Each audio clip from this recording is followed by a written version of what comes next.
Welcome to Come to the Brink. I'm Zoe Flowers, and this is a space for those of us navigating profound life changes like loss, trauma, caregiving, and transformation. It's about what happens when everything you thought was solid crumbles beneath you and you're forced to rebuild. If you've ever felt like you're standing on the brink, this is the space for you. Welcome. We should have imagined life as created in the birth pain of God, the mother. Then we would understand that. We would know that our life's rhythms beats from her great heart, torn with agony of love and birth. Then we would understand why we, her children, have inherited pain, and we would feel that death meant a reunion with her, a passing back into her substance, the blood of her blood again, piece of her piece. Human females and males are not equal genetic parents. The female X chromosome is 3 to 4 times longer than the male Y chromosome. It carries the overwhelming preponderance of critical genetic information unrelated to sex needed to create a human being. Further, while only half of the population has a Y chromosome, all of us, female and male, contain an X. It is our primary genetic bond and species. This new male God must be enforced on people by the punitive and guilt projecting ideologies of a privileged priesthood. In their writings and doctrine flooding the Bronze Age, creation now comes to be seen as evil. The Creator is above and apart from His creation, and while He is perfect, the world is flawed. And so the idea of original sin can be conceived for the first time to rationalize the unnatural new relation between the human soul and the aloof God. This layers the basis for all further alienated relationships between people and God, between people and people, between people and the natural world, between rulers and the rule. For now, the primary relation is not that we share the same divine substance, but that we share the same material corruption. And the entire priesthood exists to redeem us from the sin of being born from the mother and to rationalize class disparity by preaching that the new class system is God's design, His method for creating civilized order out of the corruption and chaos of human flesh. For an unjust system to work for any prolonged period of time, it is necessary that the masses of people believe they deserve injustice. So we've made a little, we've diverged from the Women Who Run with the Wolves reading that we've been doing for weeks now, and we've moved to The Great Cosmic Mother, Rediscovering the Religion of Earth by Monica Sue and Barbara Moore. And I feel like that reading was absolutely perfect for my guest and friend that I have on today. So welcome back to Come to the Brink with Zoe Flowers. And today's conversation is going to be a journey through grief, trauma, and dare I say, reclaiming what we've forgotten. Through spiritual awakening and deep healing. My guest is the inspiring Amy Miranda. She is an entrepreneur, activist, shamanic practitioner, and award-winning executive producer. Known for her powerful connective gifts, Amy is the founder of Lunch, an author and a healer committed to guiding others through both spiritual and creative pathways. So today we're going to explore some of her early experiences, on the impact of unhealed trauma, and her transformative spiritual journey, and how grief opened portals to new healing and purpose, and obviously anything else that she wants to talk about. Thank So you. welcome, Amy. Thank you for having me. I'm so glad you're here. Me I'm so too. glad you're here. So how are you arriving today? How are you arriving this morning? I'm arriving on the heels of taking some downtime, being in airplane mode. Uh, Mhm. so, which I highly recommend to everyone. I think, we live in a society that's ruled by devices and notifications, and so I put that down for about 4 days, and it's also a really great reflection on how much time we spend on screens Yeah, uh, by putting that down. And the one thing I want to say, I didn't miss it. I didn't yeah. miss it. And I think that's the thing, right? Is coming back into that sort of wired. We're also coming off the heels of a Canadian long weekend, so I did it in tandem. But I think this idea of, taking time and going to the desert, so to speak, is Mhm. something that we all should be doing more often. So, Yeah, yeah, coming back out of that in divine reflection and purpose, I yeah, think. A little yeah. more slow moving, which I think is good. I've been practicing a lot of snail medicine lately. Well, I think it's so interesting again that, and this was our call before the call, folks. That you went offline right around the time that I started reading from your deck what we've forgotten for my Instagram live readings. So I started working with your deck last Tuesday, inspired by Monday's full moon in Scorpio, and sort of using your deck as a jump off to the rest of the reading. So it's kind of like you were like, I'm out of here for a while. And I was like, no, you're not. I love that. I especially love that about printed works. For a lot of my career, I produced things that were like digital and in the ether, and I think that's the beauty of like having a printed Yeah. work is that you're actually like engaging with people on a consciousness level, right? Right? Whether I'm online or not. And I think that's the thing for all of us creators, authors.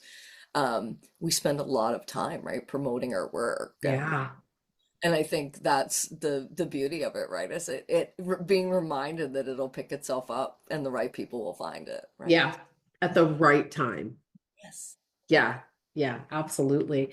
So, let's begin at the beginning about like young Amy. What was young Amy like? Were you always creative? How would you describe yourself? What did you like to get at? We know each other, folks, but we're going to pretend that we don't for you all. Yeah, I mean, I was a creative kid. My grandmother was an artist, and most of you are probably not going to be seeing it, but there's a painting behind me that she did late into her 80s. It's a John William Waterhouse painting. It's called The Magic Circle. So I grew up with creatrixes around me. My family was very creative, but no one had really made it into a career other Mm, than men. Men had a mm, good, but the women, it was sort of a hidden talent for most of us. I mean, my grandmother definitely showed her work, but it was not something that was ever sort of represented to me that could be a career, mm. let alone healing work. So there was always a mix of both in my family. There was the conversations around the dinner table where, after dinner, family dinners, there'd be like a select group that stayed and talked about inspiration, Mm. experiences, divinity. And of course, as a kid, my family talked about, that they spoke to angels and I would always name it like, as a kid, the word I had for it was we were witches.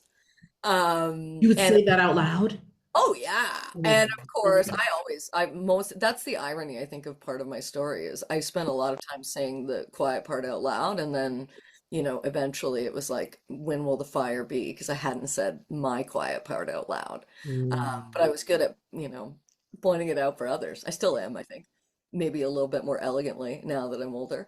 But when I was a kid, I definitely, called it like it was, and I thought that they were doing some pretty, amazing magic. And I had imaginary friends. Okay. I had always lived in multiple realities, and there was always like a self-policing element. Women who run with wolves, that was sort of there as a protection element, where there were certain things I didn't share, even with, my mom and my grandmother, my great grandmother, who were always talking about, spiritually led experiences. Yeah. And my great great grandfather was a circuit preacher. So there was a lot of like traditional A what preacher? circuit preacher. So he would Ah. go from like town to town and do like, I think what were like revivals. Yeah. And so there was a lot of history of like speaking the good word, but we did Mm. not really talk about magic. Um, so as I was growing up, the magic that I found was through, hanging out with my best friend who I met when I was 2 and really creating a world of enchantment Yeah. together Yeah. and, putting things together and sort of escaping, I think, what was going on in our, ordinary reality Yes. of being a child in the 80s, uh, Yes.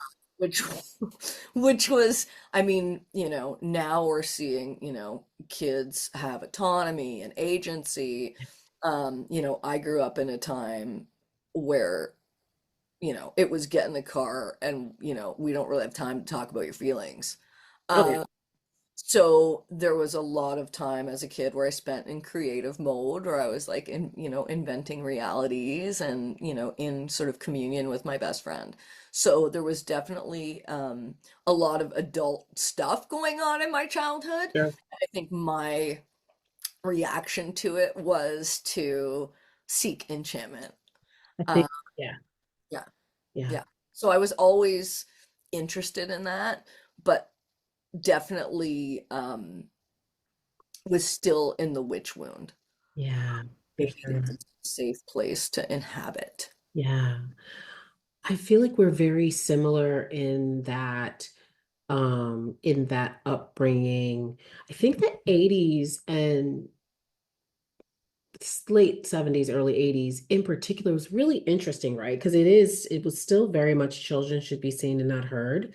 But then there was also all of these times that are, at least my parents didn't know what I was getting up to, I would just like, I'd get on my bike and I'd be in the forest somewhere, like with my friends, and we would literally be gone for hours, Yeah, just out in the world. And I think that there is something magical about that time. And also as adults looking back, it's like, damn, like they really, danger. what were Yeah, they doing? What things do? yeah. I guess they were living their lives. They were Well, doing, and I think they were in their own, I mean, I think, my parents' generation, I mean, they were in their own trauma. I mean, they my father, were 100%.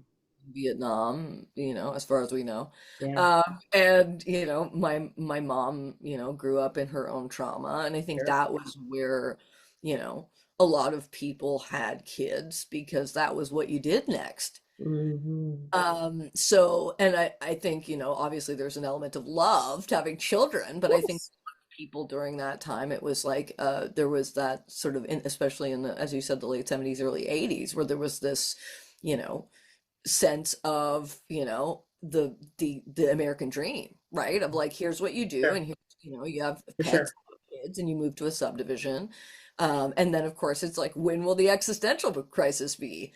So, and in my childhood, the existential crisis was, my parents realizing that they shouldn't be married, and then us Hmm. going through the vortex of figuring out what a single mom look like in the 80s, which was not a time where it was easy for women to, get Yeah. uh, gainful employment and all of those things. So Yeah. I think a lot of us kids, especially who came from, broken homes, 80s after school special with the, the key around our necks, which was Right? actually an Get on their advertisement neck. that we were going home alone, right? It's like, Mm. hello, everyone, we're going home alone. But I think there was that sense of in the 80s of us as the children of a lot of single moms who we found our own way, and as you said, like, we're in the woods or after school on our own, getting up to whatever we were getting up to. But I also think that created this like autonomy and I do agency too. that we didn't necessarily have before. And I Yeah. mean, my trajectory of growing up and having this like best friend that I could confide in, Yes. unfortunately, that's where, my story turns. Is, I mean, she died in a car accident 2 days before my 19th birthday. Oh, wow. So my reaction to that was not to recognize, because I had, grown up in the rave scene and I had always been very creative and, you know, got interested in drugs as soon as they were available to me, and never had really named what had driven that Mhm. until my best friend had passed away. And that was where I had sort of realized, okay, things are pretty serious for me. And my reaction and response to losing this, cohort who we sort of spoke the same language, and then I was sort of, found myself surrounded by aliens, which were my parents and, my family in some ways by that point, and pursuing business, right? Before I decided to, open the hood and look at what was going on before she passed away, because there was trauma. Mm. I hadn't named it because again, it was the 80s and people Yeah. were a lot, You were- people were a lot more deep water than me, I thought. So, yeah. And you were 19. I Right? was 19. Yeah, it was 2 days before my 19th birthday. So I went to her funeral on my 19th birthday. Wow. Yeah. Yeah. Yeah. Yeah. And so how did you start to process that? Like, how did you start to address and process that? Was it years later? Oh, yeah. Yeah. Yeah. I think now we know that, when something like this happens, that it's a meteorite hitting your life. It's catastrophic. Yeah.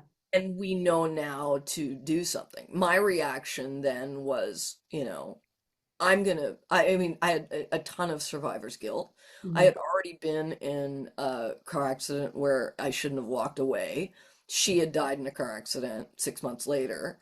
And so there was breadcrumbs, there was patterns to Mm. where the road was headed if I didn't change something.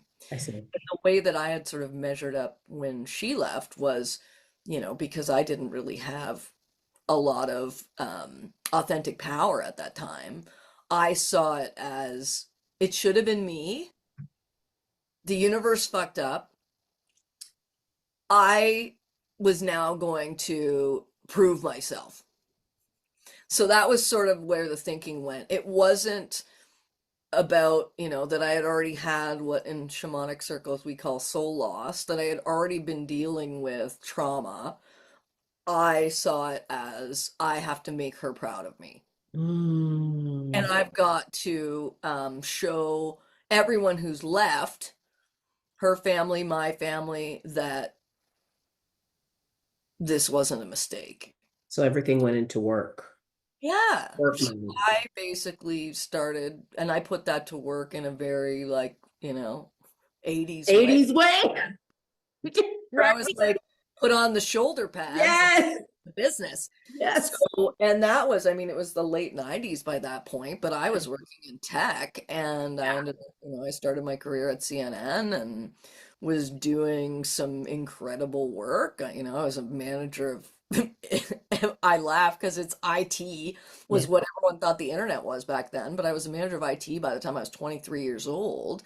Yeah. So on paper I did it, but I had done no trauma recovery and I had done no, I mean, I had written letters. The interesting part was I had been in communication with her Okay. since she left. So Okay. I was trying to rationalize having this, I had imaginary friends and then I had Yeah. a real friend whose voice turned into an imaginary friend Yeah.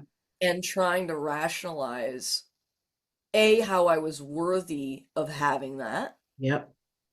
and B, having to figure out how to explain that to people who are close to me, Yeah. and also starting to walk the path with her family of talking about it because it wasn't just me that it was happening to, Hmm.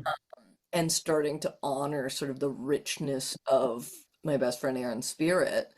And I knew that I needed to write about it. I knew I was going to write about it, but I think with a lot of, again, that sort of 80s, approach to grief was that's later. We'll do that later. It Yeah. was always like, we'll handle it later. And I think, I got to a point where, the decision was made for me and I had, a breakdown and realized that I needed to do some serious soul searching. Yeah. Um, and that was where spirituality, found me. Yeah.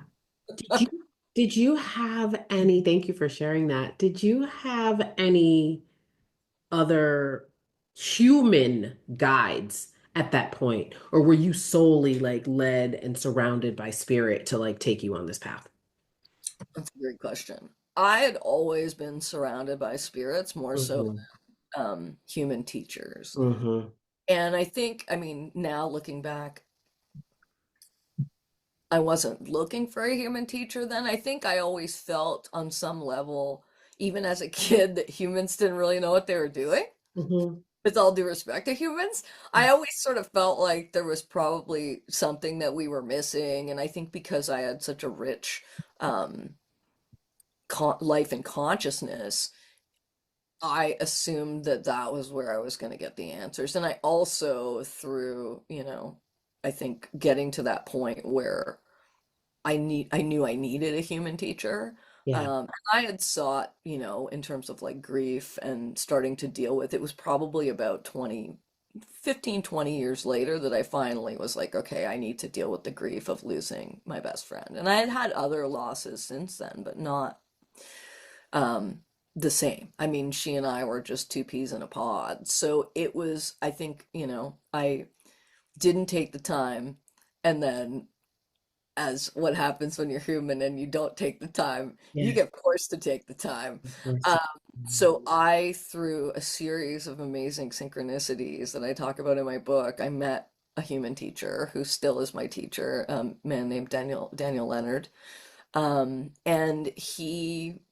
I saw him for ceremony. I had been seeing, I talk about mind, body, spirit, and I had been doing the mental stuff. I'd been going to therapy. I'd been doing the body. I was starting to do. I was at the point where I couldn't even have a massage. People knew not to touch me. I was very prickly as a person. I was a cactus of a person.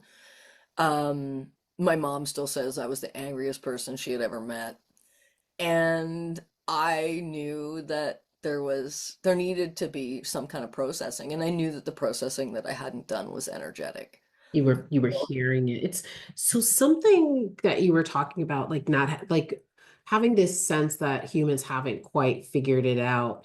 And you also talked about being between worlds. I'm curious if you ever got glimpses of like a past life during that time or a future life, if you could talk about.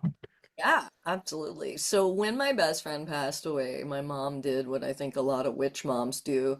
Instead of taking, when your kid starts to, hear voices, instead of taking them to the doctor, you take them to a clairvoyant. She took me to a clairvoyant that she'd been seeing for years, an amazing, incredible woman who's since passed. But uh, we sat together, and she was really the first person that I was able to speak openly with about what was really going on. Okay. And she was the first person, she's probably like my first human teacher, who showed up and said that there was nothing negative about what I was capable of and talked to me about past life stuff. And again, I was, just turned 19. And she had told me that I was going to write a book that would change the way people think. And of course, I was in deep grief, and I thought, okay, yeah, that's great. Good. Thanks for telling me that. Is my best friend okay? Mm. That was really all I needed. And I had been up at night after she had passed away, and she kept telling me to write. My best friend, she kept saying, write, write. And I thought, what do you want me to write? So getting those breadcrumbs, those dots connected by a clairvoyant and someone assuring me that, and at that point, that which was, I think, the beginning of my, spiritual journey, was, that psychic had said she wants you to walk her forward, meaning my best friend wanted me to be the one to walk her forward into transition, which for me, I mean, I did it because she asked me to do it, and I wasn't going to disappoint her any further than I already felt that I had. And the second part of that was, it was the first time that I had sort of been reminded of skills that I had as a soul Uh-huh. versus as a person. Because I was 19, I had no experience with that, doing any of that. I didn't, I mean, but from the moment I arrived on this planet, I was, one of the first things I talked about with my mom when I could talk was that I had heard, her heartbeat. I remembered being in the womb. So there was always breadcrumbs of things that I had encountered as a very little kid. And then it sort of, I think I muted it with drugs and alcohol. And then it carried me through the moments where I couldn't carry myself. Spirit. Spirit, yeah. Spiritual. Well, energy, my soul, yeah. So, So I think that was where, so by the time I ended up realizing I needed energetic assistance, it was me sort of thinking about what I had been through throughout time as a soul from like a 10,000 foot view, and mhm, realizing that there was meaning to the grief and that there was a foundation that I was coming with, mhm. that I was becoming a translator of grief for other people, even though I wasn't sitting in that seat. I mean, I was an executive producer by that point. Yeah. Wasn't a place where I was integrating Yeah. it in a way that I do now, where I was talking about, being between worlds. The close people in my life knew that. Yeah. Wasn't something that was safe to say publicly, at least in my own mind. Yeah. So walking that path of starting to weave together the past life experiences and the understanding of walking a soul forward, what is called psychopomp, working with transitioning souls, doing these things. It was a remembering Yeah. where I started to be able to really call it what it was, which was a Yeah. remembering. Do you think that that grief you were in helped you to do that work in any way? 100%. I think grief shadow work is a brilliant facilitator. I Mm, think if we think about, we're going to get, turn up the dial to 11 on the woo here. exactly. If we're going to be going there, this idea of that we come to this planet and that this planet Earth is like a school where our souls have the opportunity to grow, change, just like, a plant or a tree. And we are intentional in that growth, that when we're here, we can make big strides in terms of our capacity for remembering, for change, for connecting the dots, and sort of going back to that idea of humans. You know, there's been some great publishing work throughout history about the idea that we walk between worlds. I mean, whether Yes. Quran with the night journey of Muhammad going between worlds, and it, of course, called Journey, which was a great clue for us. That's shamanic journey. Yeah. Or, the Bible talking about the transfiguration, where there's moments of, spirit coming through, where there was people having visions. Uh, Yeah. I started to, through my teacher, Daniel Leonard, and processing the grief and intentionally processing the grief and coming at it with the knowledge that it is a teacher and that grief is a phenomenal teacher. Uh, Mhm. and that was where, in working with my teacher, I was able to, work through the grief around losing my best friend, but then also work around the grief of losing my childhood, which was finally naming my own abuse and trauma and trigger warning. I was sexually abused by my father. So starting to look at the grief from a real origin story perspective, for me, in order to process the things that I had survived, I needed to look much, much deeper than what had occurred in this lifetime. Yes. So the grief became a teacher in that, and I think this is where a lot of people stop the grief work, and I always say this is where it begins, is looking at why, right? What is my, what's my soul's journey? What's the purpose of this? What's the, um, connection to past lives? And when I went after my father, and I finally sought justice, of course, he threatened me, as abusers do, Mhm. but he said that I had awoken something primordial in him. And my abuser doesn't talk like that. So it was a very big indicator to me from throughout space and time that all of the work that I had done on the origin of the relationship, the origin of the grief, the origin of my purpose on the planet in this incarnation right now, it was a big check mark for me that I was following exactly the right path, because he was reflecting that it was something old. And I think, that kind of trauma does come from an ancient source. So it was I think the energy work, spiritual work, past life work provides the foundation and the depth of roots Mm. required to be able to deal with this kind of bottom and this kind of grieving. Yeah. Um, because grieving comes not only through, death and loss, but it comes through, the death and loss of parts of ourselves, not just people that are outside of ourselves.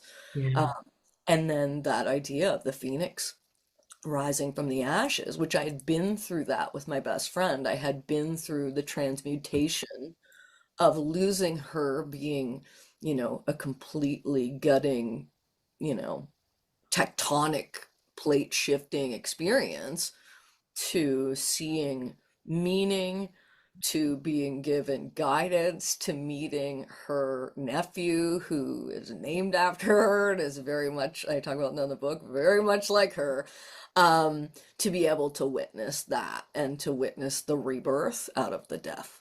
And Yeah. I think that's the part where a lot of people, when they're grieving, they get caught in the shadow. And I think, I'm always a big alchemist, and I like to remind people that shadow exists because of light. There is no shadow without light. So, and the idea of a fog, people talk about, especially when I'm working with people in grief in my practice, talk about being in that fog. And I mean, the fog is removed in nature by sunlight, by heat. Mhm. So, and I think that's the same with spiritual light. When we put spiritual light or energy on a situation, when we're witnessed by a human being or a human teacher, which again, that was written in a lot of these old publications, Mhm. uh, Mhm.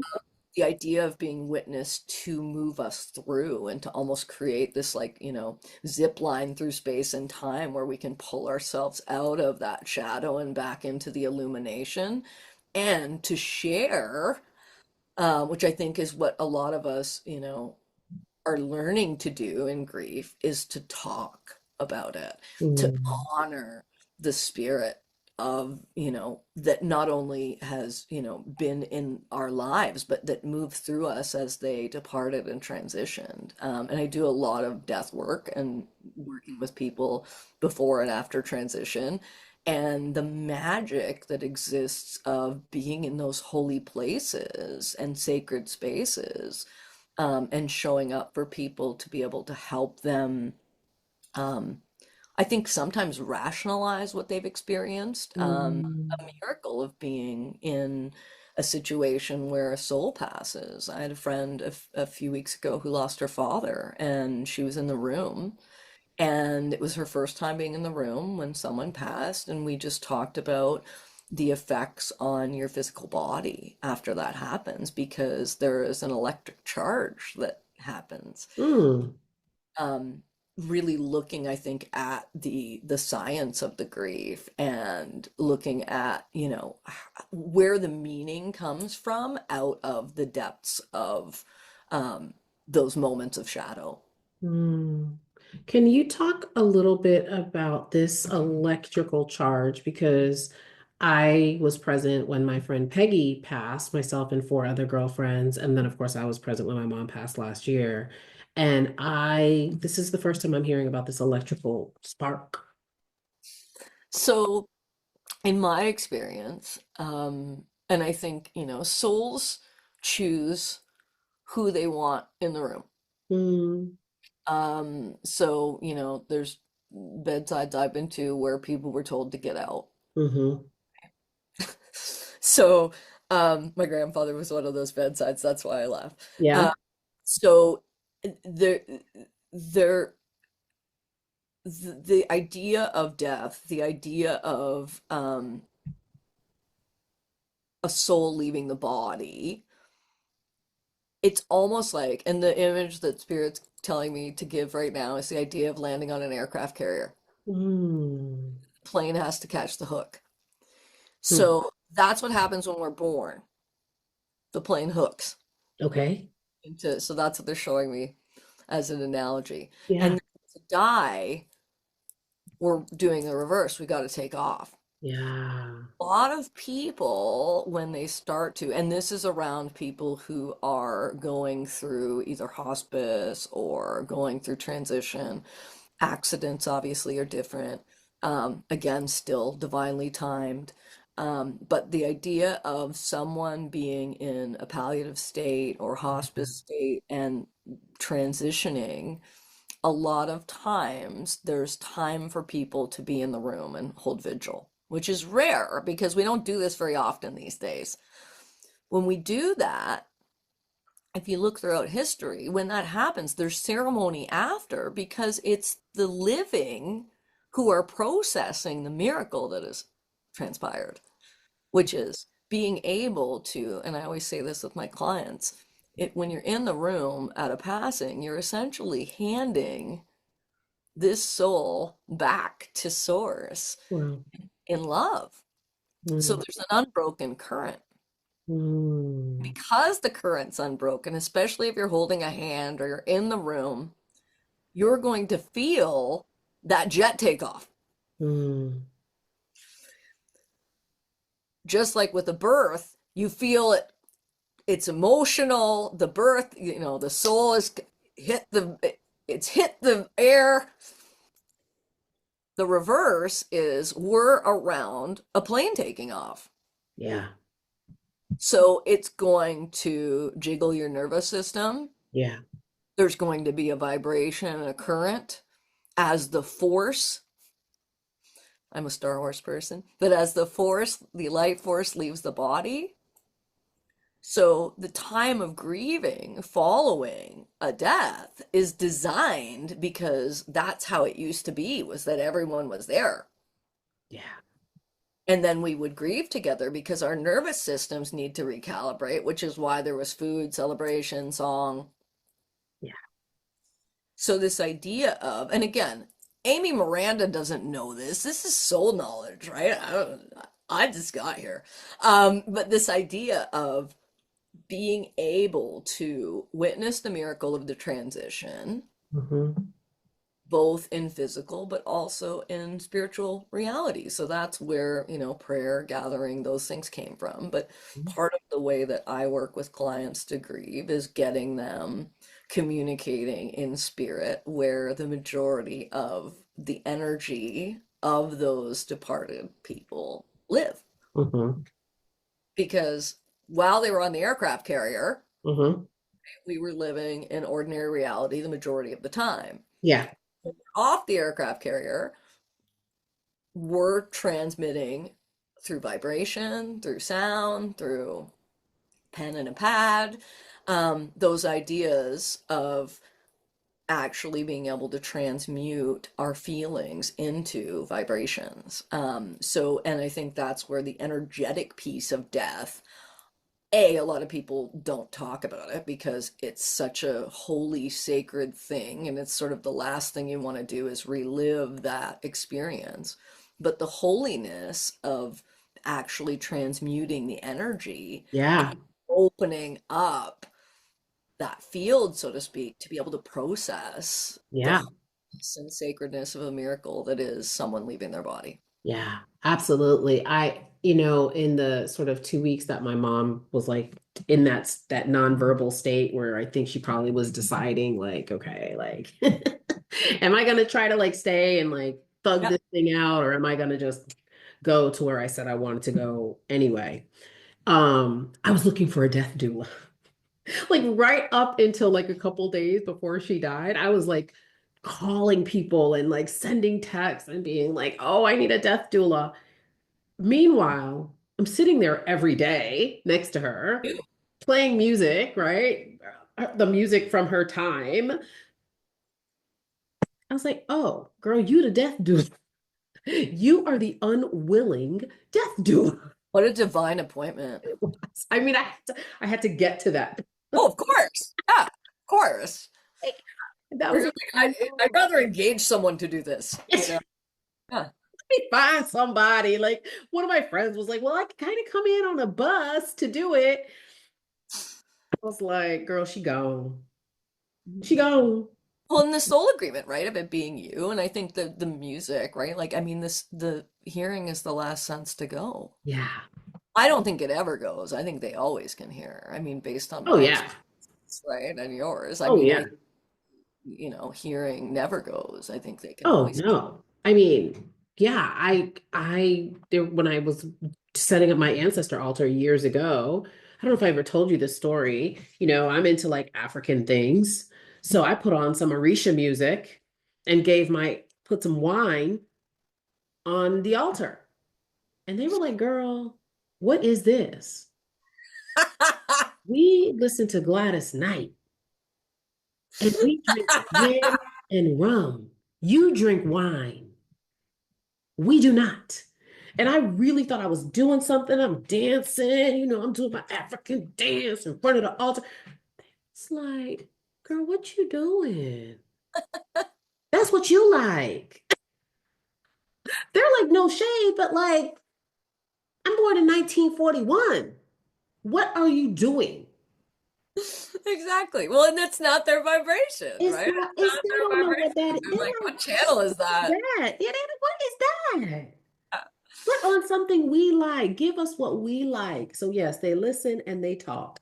Yes. And I think the community of spirit, right? Like the community Ah, of what happens when a spirit who is in our lives and we have a current of love and a currency of love yeah, happens when they transition and become part of our community yeah, is I mean, I call them the peanut gallery because there's a lot of times where and these are people I mean I deeply grieve for still yeah, because I have reverence and veneration for the roles that they've played in my life. yeah.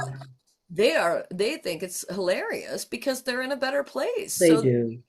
they're jokers, they're, Yes. whatever those. And so I love that, this idea of like, putting on this song that whatever it is, right? We're grieving or we're trying to raise power. And they're like, that's not what I'm interested in. Like my best friend, they played Buju Banton at her funeral. I mean, it's like that was, and that was, for me, that was not what I wanted to hear, right? But that was what she wanted to hear. Yeah, And I think that is why, right? Music and song and dance and raising that kind of power yeah, is part of the transmutation of the grief and the heaviness. yeah, for sure.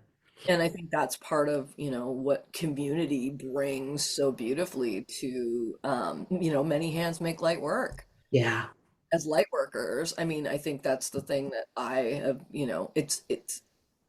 it's always the biggest challenge to build community who can carry the weight or hold the edges. And I think that's, as medicine women, that's part of, again, the sharing is in order to find the others. mm, Telling these, healing stories, excruciating stories a lot of the time that's how we find the community. That's where, whether it's a grief group, whether it's, a retreat, whether it's people come for a reading, whatever those things look like, that can be done in a place of community.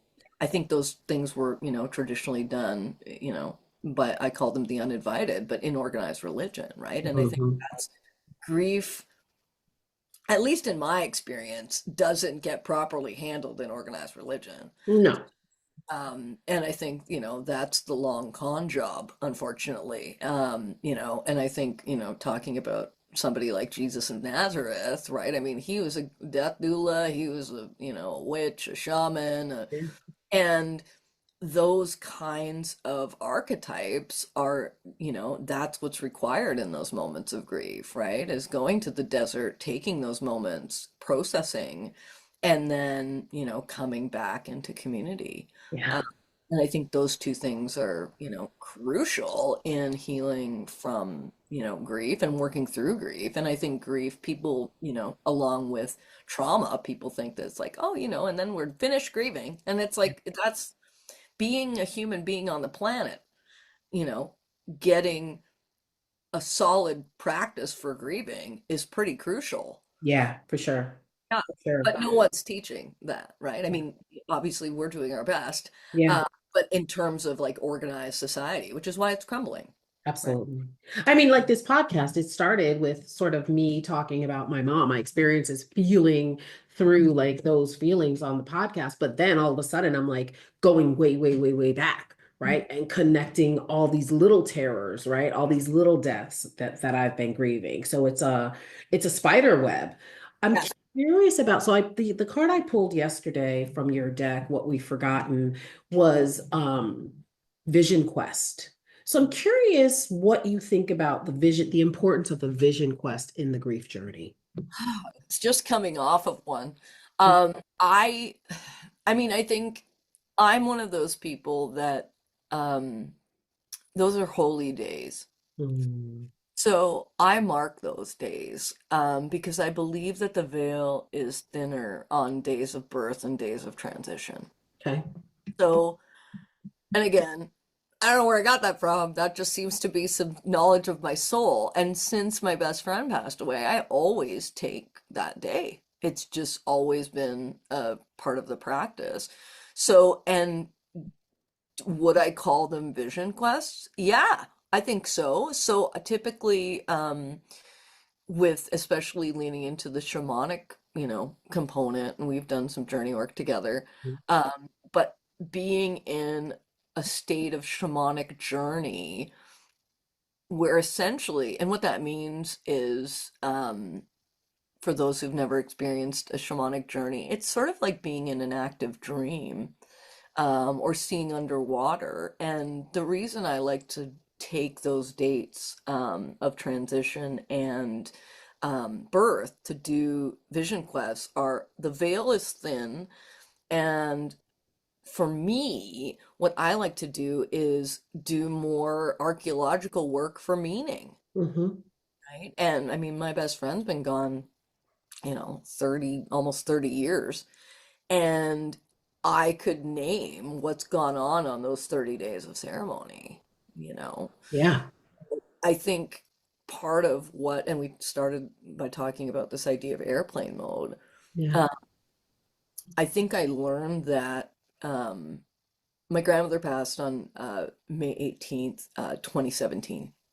And so I was at her, bedside with my mom, and we walked her forward. That story's in the book. But part of grieving with my own, the depth of, oh, that I love that I light know, right? I was like, oh, okay, all right, y'all. I it see you. flickered and then it went out. Yeah, the light Um, just flickered in on Amy's side and then just went out. Yeah, thanks to my grandmother. Hmm. Um, so for me, the grieving began as I started to do my healing work when she was alive and naming my trauma as a child with her, which I thought would kill her. Mm, And when I named it, she said, "Me too." So it was this zoom out that had happened while she was still alive of me realizing, and I always say it ran in the family until it ran into me, but I didn't know how much that was true mm, until she shared that with me. And then, of course, the 10,000-foot view of the whole thing being that, you know, my mother was raised by a childhood sexual abuse survivor. I'm a childhood sexual abuse survivor. And it was my mother and I who walked my grandmother forward. And, for most survivors, we fear the abuser. mhm, So being able to be there with my grandmother and have my mother and I, who, and by that point, I had faced my father, I had mhm, called him to account, the truth was out. And my grandmother got to see that. But what was so beautiful was my mother and I literally shamanically like handing my grandmother back to spirit and knowing that there wasn't any fear because there was no gap for any abuser to make their way into consciousness as she walked home. right. So that beauty of the grief work also being healing work, Yeah. uh, it changed the way that I do those vision quests every year because there was such a holiness and, I'm still learning, right, about the depths of connection within my family and what I'm doing here. But it gave me such purpose that, again, as much as, we want to avoid trauma or say we wish these things didn't happen, I was born to walk her forward. Yeah. So that helps to give a foundation to the grief, right? I think without doing the energetic community work, the soul searching, the vision quest work, it's really difficult to have the perspective of what trauma, may mean. Yeah. And I think, and obviously it's the last thing anybody wants to hear when you're going through trauma is, there's going to be a meaning to this. And it's like, I don't want to hear that, Yeah. right? I'm Sure. in my Yes, trauma. sir. But the excavation, right, of those moments reveals great treasure, I think. And that's been my experience is that, when you do go into turning off the notifications and being in a vision quest or in a spiritual state, um, the lens becomes much clearer. Yeah. Yeah. Oh, I love that. The lens becomes much clearer. So I feel like that brings us to what we've forgotten,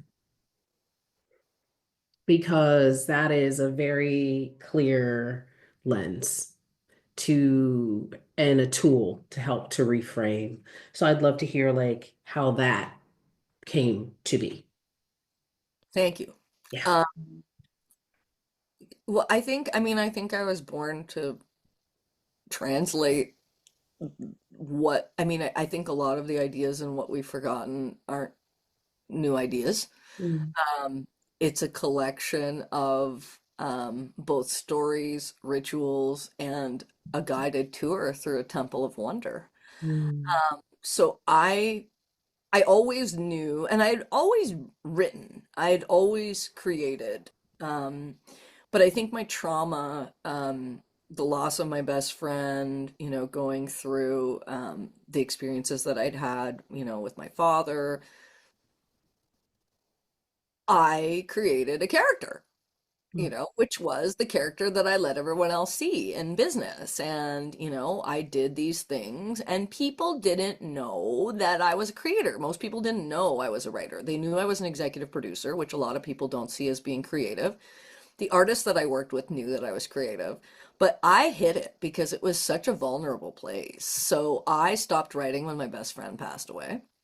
And I wrote for clients, I wrote here and there.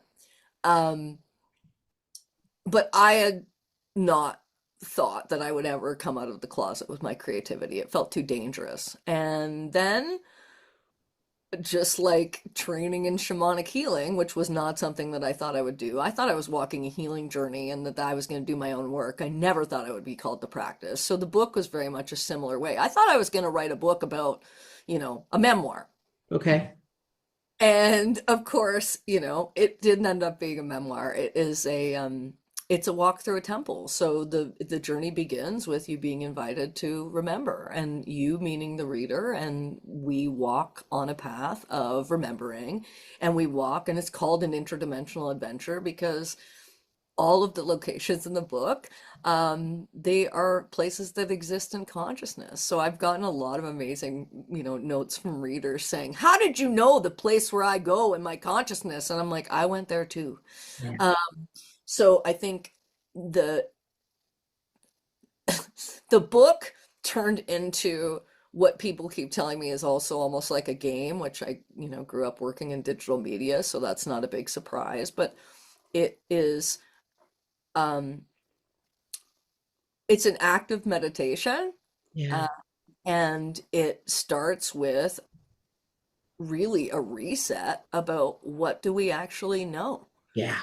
And so the book begins with, because I think in order to remember, we need to look at what are we coming in with. Yeah. Um, so there's a lot of consent in the book about, starting the adventure, being on the adventure, and then there's active rituals and essentially it's a temple of remembering not just for the things that I've, walked through in my life and how I've transmuted them, but looking at your own story, looking in the mirror, looking at the reclamation of spirit and authentic power, and doing that through a clear lens, Yeah. as you said, of, what do we know? What is the science, right? How does this work? And I think for me, especially with the shamanic piece, I remember Sandra Ingerman, who's one of my teachers, and read one of the first drafts of the book, which I'm mortified because I feel like I asked her to read my diary. And she did. But what she had said about it was, is this a book about shamanism? And of course, I hadn't answered her. And then she emailed me back. She was like, you already answered me. And I was like, yeah, of course it is, because I think life is about shamanism. Mm. And I think, for me, being able to actually, you know, look into the Akashic records, or the spiritual filing cabinet, as I like to call it in the book, to figure out, what are the origins? What are we doing here? And I think, we've tried to answer that question for a long time, but I don't think there's ever been, a handbook. And I tried to write a handbook because it's what I needed. And realizing that throughout my own healing journey and my own creative practice, that I had come up with a format. Mhm. So that is what we've forgotten. It is a book of remembering, and I open the book by talking about my remembering of my own trauma, and then we don't really talk about it again. We talk about, all of the amazing magic and stories that come out of spiritual practice, and I think that's, how I see shadow work, right? It's essentially it's a mandatory part of light work. But how much time we spend there is Yeah. completely up to us. And I like to have those times scheduled. Yeah, absolutely. And I just grabbed the book just to see like my notes here, some of the notes that I have in the book. And I think I took some pictures and sent you like some of the things that I have I uh, love that everyone highlights, highlighted. treats it like a textbook, and it's like Yeah. I'm so grateful. Yeah. Yeah. Yeah. Yeah. Page 13 says, you have to empty yourself of everything you know in order to learn. And today's card was conception.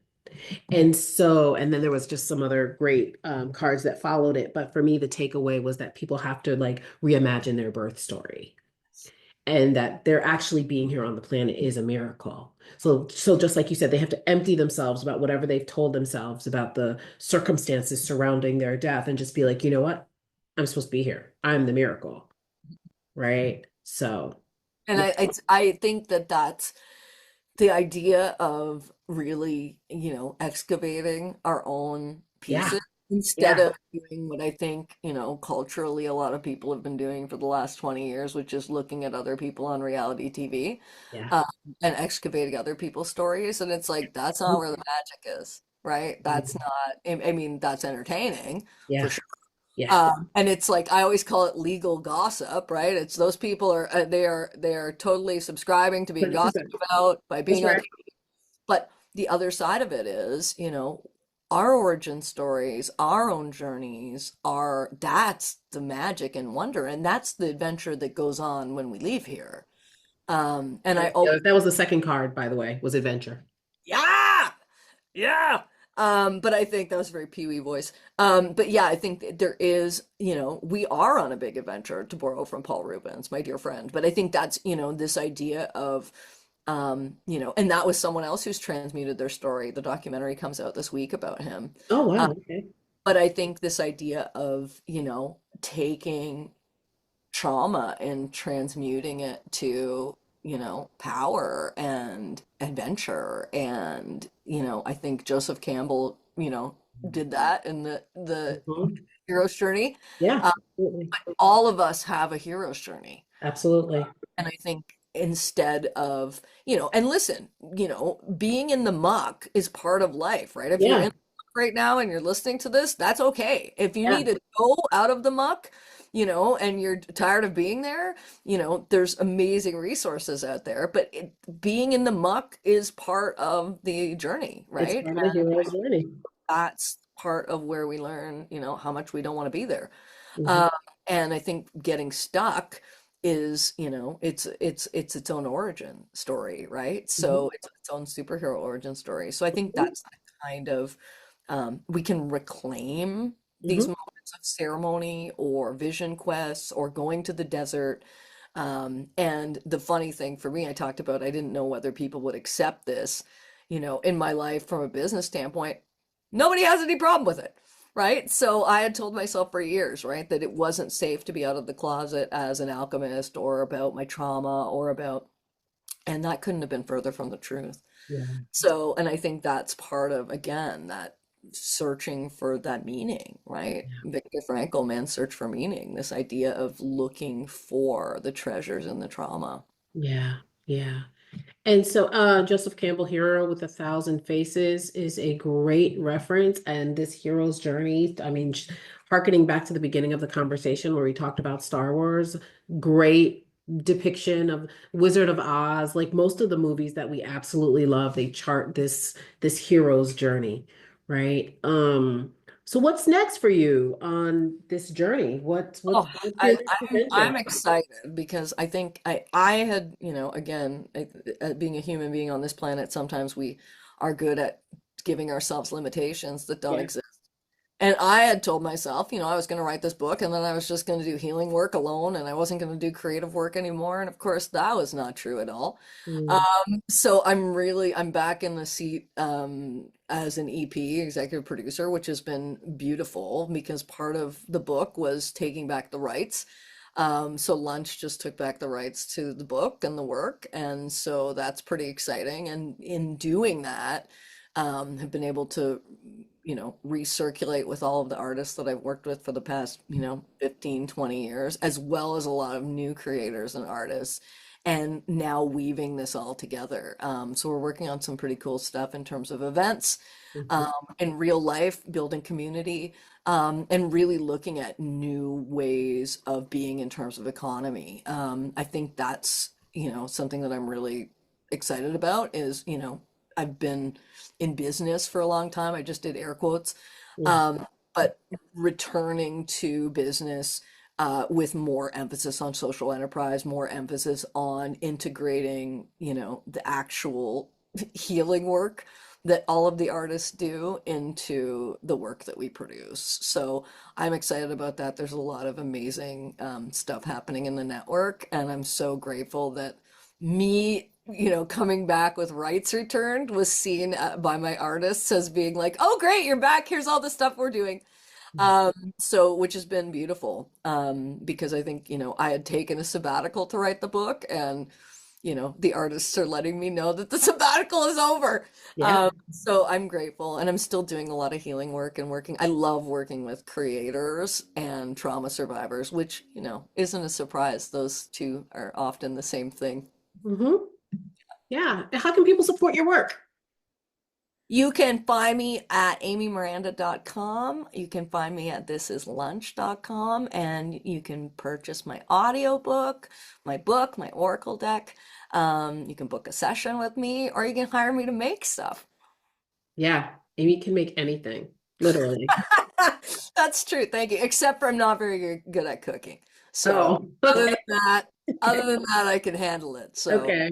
Yeah, uh, we need some more witch weekends where we cook yes, communally. yes, yes. So Yeah. yeah, and retreats. I'm really I excited know. about. Yeah. We got to get, yeah, these retreats, we got to do that. Yes, exactly. So that's a spoiler alert for everyone. Yeah. Retreats events are coming. Yes. I think real world work and community is where we need to be. So I'm looking forward to that. Yeah, Ashe. And so I always like to close with two questions. What are you grieving and what are you grateful for right now? Whew. Oh, what am I grieving? I mean, right now, I think I'm grieving the end of the publishing journey that Mm, I had. I mean, it was a very interesting, this isn't, I think any creator who has been commissioned to do something knows what this is like. mm, And so to be able to reclaim and sort of to bring those rights back, I'm definitely, I'm grieving what was. mm, Um, but excited about that rebirth. And I think that's, definitely why I think vision quests are such a, crucial part of any creative process, is to be able to look at how we're transmuting those things. And then I'm excited about all of the connective tissue that came out of that publishing journey. It was what a beautiful adventure, and what an incredible rising of the tide, with just I mean, I'm surrounded by an incredible amount of global creative thinkers, and I don't think that would have happened without the grieving journey. Yeah. Well, I mean, this podcast is partly a result of the journey we went on. We did the journey on the 21st, and this podcast was started on the 25th of March. Thanks for pointing that out. I had to point that out. Yeah, yeah. And that was, I mean, there was a lot of magic that moved through. And I think Right? you on that little bike, we talked about us in the 80s, and it's Yeah. like that is such a key part of, I think, what you do, right? And what you do in your practice, and finding the others. And then it's like this incredible bike ride, Yeah. right? On Yeah. together. It's like Yeah. ET, Yeah. without the guys that come and take Totally. ET. Totally like you. Yeah. ET stays with us. Yeah, absolutely. And then what are you grateful for? I mean, I feel like you answered it, but Yeah, I'm so grateful for that connective tissue, right? Yeah. I'm grateful for the community that is, because I think we all are in search of community, right? Yes. I mean, that's what we're doing, Yeah. is finding these new, pathways, and forging these new. My teacher always says, when you're a pioneer, you just have the machete, and, you're clearing pathways. And I think that's what I'm grateful for right now, is all these people around me, these Yeah. people, including yourself, with machetes, right? Yeah. Clearing new pathways. And I'm excited. I don't think, if I wouldn't have gone through my experiences with bringing the book to life, I don't think that I would have been, in such great community. Yeah. Yeah, Yeah. We've it's got, talk about merch. We've got our machetes and lunch boxes exactly. ready to go. Let's Yeah. go. Yeah. I always say Jesus carried a wand and a whip, so it's similar. It's like, you want a lunchbox or a machete? We've Yeah. got both, We've got right? both. We've Yeah. got whatever you need. Yeah, exactly. Yeah. Hired guns. Yeah. Well, this was so good. You'll have to come back on again. It was so good. Thank you for having me. I just sang a little Bruce Springsteen there, because we talked Oh, about hired guns. This gun's for hire. hey. I was dancing in the dark. Ooh, maybe that's the title. It is dancing in the dark. Maybe that's the title of this It is. episode. Dancing in the dark. Here's those shows. Oh, Yeah. yes, that's the title. Amy, again, thank you so much. Thanks for having me. Yes. So next week on Come to the Brink, we're talking with Elise Moore Orby. She is a leader in the domestic violence movement whose own grief journey profoundly reshaped her life. Elise is going to share the story of losing the love of her life to cancer, navigating that deep loss, and courageously pivoting careers after decades of transformative advocacy work. It is going to be a powerful conversation. You will not want to miss it. So don't forget to like, share, and subscribe. Come to the Brink. Episodes drop every Tuesday at 7:11 a.m. EST. And of course, you can find us wherever you find your podcasts. And if anything that you heard today touches you in any way, text me like you all have been, DM me, and please reach out and let me know what's going on with you, because as I always say, no one deserves to stand on the brink alone. I am Zoe Flowers, and I will see you next time. Bye.